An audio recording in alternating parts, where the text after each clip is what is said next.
Hi, everyone. We'd like to officially welcome you to the Graduate Program in Counselor Education. The voice you hear behind the screen is Dr. Christine Ward, Coordinator for Online Programming. I've highlighted information and bios of our other key faculty members in your orientation module. I'd like to take you through our program handbook and draw your attention to some key items. Please note at the end of the handbook are some statements that you are required to sign and submit stating that you have read, received, and reviewed the Counselor Education Student Handbook and understand the professional dispositions of the counseling program. Following this orientation video, please print these pages, sign, scan, and submit the forms to the online KCREP cohort module where indicated. If you are not an online student, please submit your form to the Graduate Counseling Office. If you have questions about this, please contact your Foundations professor. To begin, I'd like to draw your attention to page 3 of our student handbook, where the Counselor Education Program goals are highlighted. We as a department feel strongly about these goals and are committed to running our program in pursuit of these goals. Please familiarize yourself with these and the program objectives. See if I can highlight that there.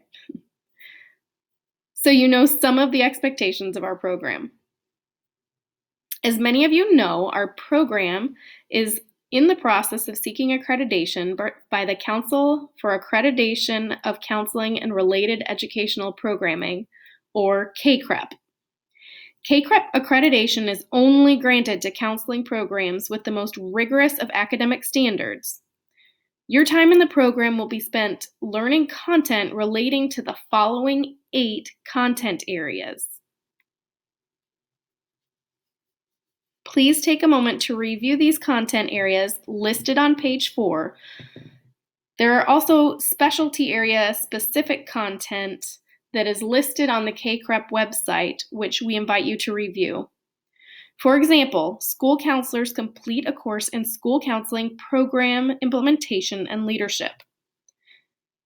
A listing of specific degree requirements should have been provided to you by your advisor. But for your reference, these are listed on pages 5 and 6 of the student handbook.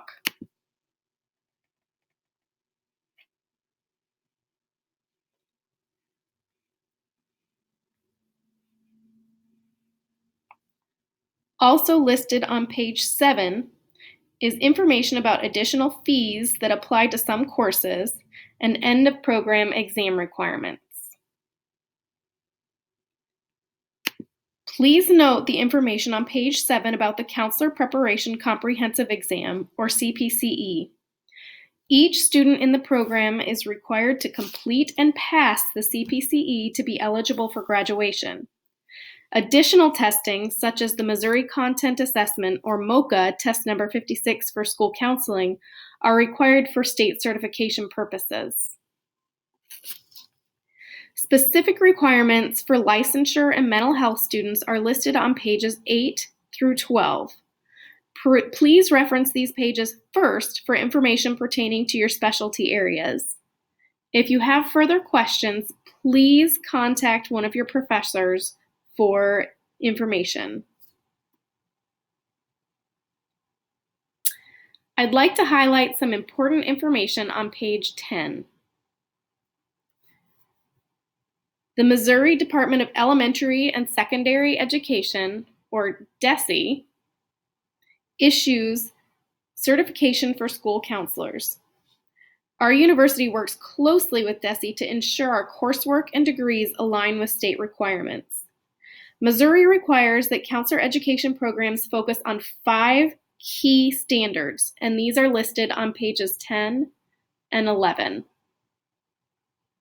These key standards are student development, program implementation, professional relationships, leadership and advocacy, and ethical and professional conduct. Throughout the course of your time in the program, you will be asked to reflect on your understanding of these key standards and submit evidence of your knowledge.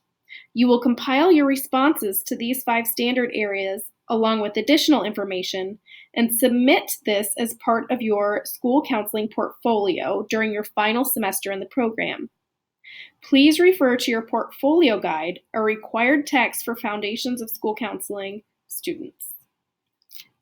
This guide has plenty more information about the portfolio and how to go about completing and submitting it. In order for MBU to endorse you into the profession and to endorse your certification as a school counselor, you must pass all of your coursework, complete the required internships, and complete, submit, and pass your portfolio review. You must also pass your Missouri your Missouri Content Area Assessment Test, which is part of the Missouri Educator Gateway Assessments. The MOCA test that school counselors complete is number 56. You must also pass your Missouri School Counseling Performance Assessment, or MOSCIPA. Your instructors, especially your internship instructor, will review components of the MOSCIPA as you get closer to the end of your studies. However, if you have additional questions about MOCA or MOSCIPA at this point, please refer to the DESE webpage. For your reference, we have highlighted several key professional counseling organizations. As a future member of the profession, we strongly encourage you to join one or more of these organizations and benefit from their information, training, professional networking, and support, as well as their professional advocacy efforts. While you are in the graduate program, you are entitled to take advantage of the student rate for these organizations. This is often significantly reduced in cost. We hope you'll take advantage of this great opportunity and be a part of some of these wonderful organizations and learn more about your profession. On page 15, we have highlighted the key roles and responsibilities of the Counselor Education Program staff and faculty. Please review and contact your professors if you have any questions about these roles.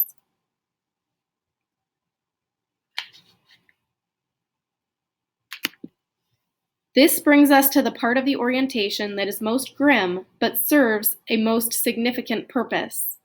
We, the faculty and staff of the Graduate Counseling Program, and you, as students of this program, have a big responsibility to the profession and to the clients and students we serve.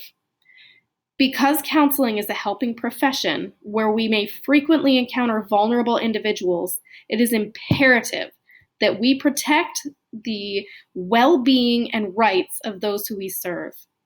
As a result, one important role we, the faculty, play is that of gatekeepers to the profession.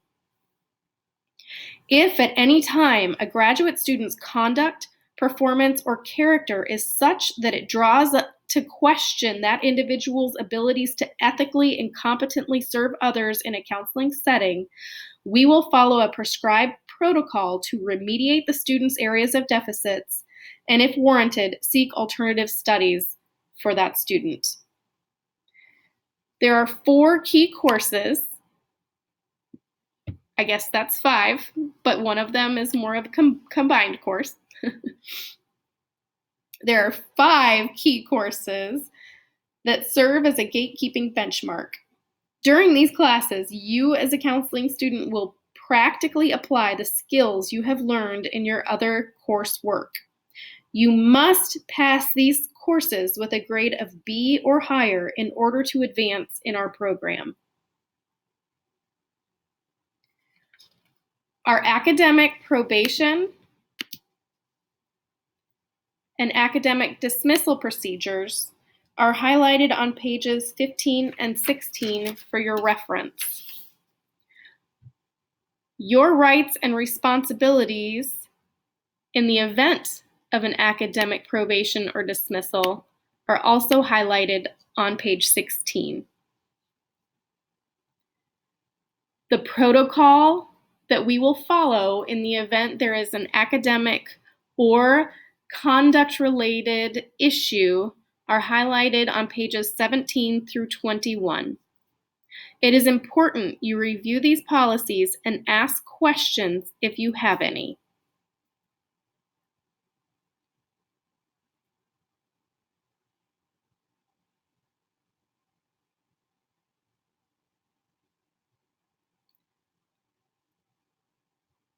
Pages 22 through 26 list information about our fantastic counselor education program faculty. Find out more about your favorite professors here.